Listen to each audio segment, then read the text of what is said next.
thank you, Elizabeth, for being a subscriber to Good Morning Portugal as well. Thank you. Can I do a quick last words? I know we went a little negative.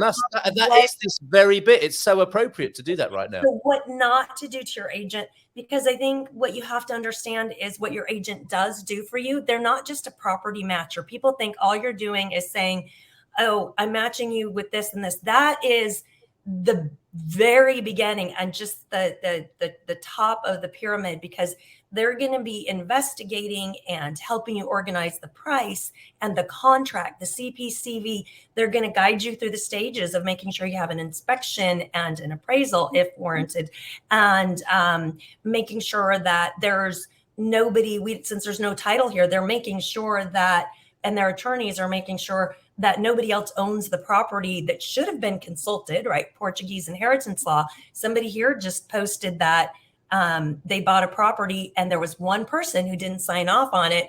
So this guy comes knocking on their door and says, you don't own this. I didn't sign off on it. This is one of my family properties. There's a lot more to it. And then there's sometimes they do a reservation, the CPCV, the contract. And if that's not done right, you put 10% down, you're liable for double that if you don't perform properly. So they are watching out for you every step of the way. They're then going to go, when it gets to the point of having the deed prepared and making sure that's correct, and there's no liens against title, the finances have been scrubbed, because you can get in a property and find out, one, oh, there's liens against it, or, oh, this didn't have permits. They're doing so much more beyond that matchmaker state, which is a lot of work still, calling, because they've got to make the appointment. They've got to find the right ones for you. They've got to go. They have to be there. The other agent has to be there. The owner has to be there. Your client has to be available. So coordinating that many people at one spot, and then to the deed, the signing of the deed, making sure that everything is proper there, and then handing over the keys. And then you've got gas and electric and oops, where is that store? Then the relationship really begins, right? Because he's going to help you beyond that. So these people think that, oh, I delisted, I found my house, that's it, I don't need an agent. No. Okay, thank you for that. I might make that little segment. Absolutely. Carl, last words to you. What are you thinking on that? Yeah, I think as always, I always say, I'd like to agree with what Veronica just said. I mean, it is far more than just, find us a house, make a call, get a viewing. It goes much, much deeper than that. I always just say to people, whether it's for a purchase or for a rental, we're your buying agent. We cover everything, all the legal stuff, everything is covered by us, and you're not paying us, we're there to serve you. You don't have to pay us a penny. That's going to be paid by somebody else. And it is a far more of a deep dive than you would imagine. Purchases are not easy. There are a lot of things to consider. So having somebody on board that you trust and that we can trust you, it sort of goes a long way. So definitely agree with that. The other thing is toothpaste works for lots of things, for sure. And enjoy the month ahead. The weather is here. These are the times when you move to Portugal. This is the best time of the year. The sun is out. It's well hot. said. Well said. Fun, Yeah, go out for a walk in the garden in the morning. Take toothpaste with you. Yeah, absolutely. Yeah, and may I say, and I think this is true of you both, and clearly of Christopher. You can, if you're looking for a good agent, look for one who has friends, who clients who've become friends. Because what I've observed from my point of view here, talking to some really great people in the business, is that they become friendly. They become friends of, advisors to the people who they're working for. And it's a lifelong relationship. What I didn't realize it's not just about that particular transaction, the first transaction. That house may be sold on. Other homes may be purchased as well.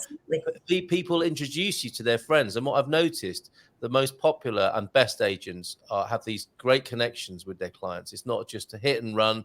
It's not just a cynical. Deep friendships form as a result of good business practice and professionalism. 100% agree.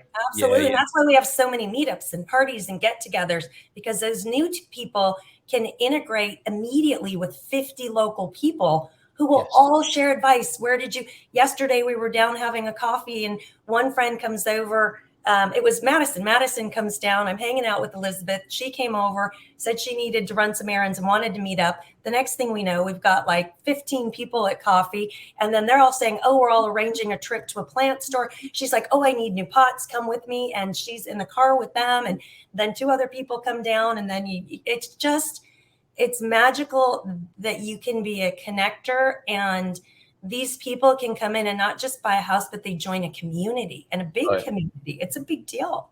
And you're not afraid for new people to meet your old clients. That says a lot as well, doesn't it? That they're Well, we had 2 that we don't like so much, so we try our best, but they're always coming up with some stuff where you're like, dude, we can't invite you to the next event because you're really a bully, or you won't stop talking politics. And then a month later, invite them back in, and then they do the same thing. You get, okay, we can't invite you the next, and they invite them back. And it's like this yo-yo of trying to correct bad behavior as adults. One was gaslighting me the other day, and I just said, okay, you got to go away for now, and then we'll see what happens. So that you put them on a naughty step for a couple of months. It was naughty steps. So sometimes there's naughty people in your group. And well, there's room in the whole marketplace, in the ecosystem, for a naughty step meetup for those. Naughty step meetup.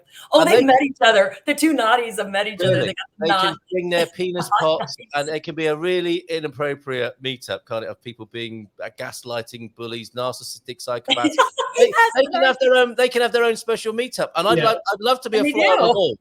Or they can just go on Facebook. You know, they can just go on Facebook if you want to do that. Yes, let's set that up. And so they could be going somewhere else while we're having a good time on the beach somewhere. Veronica, thank you so much. Carl, thank you so much. A nice big round of applause for you. Have a great day. We'll be tasting the lives of the rich and famous. If you want to pamper your pooch and fly it over on a charter jet, join me at 7:30 tonight with Expats Portugal on that webinar. And from 9 o'clock, the Dream Team.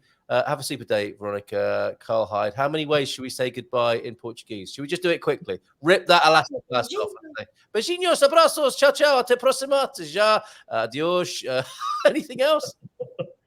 Ciao, ciao, ciao. All right, ciao then. Ciao, ciao, see you. Bye. All right, fantastic.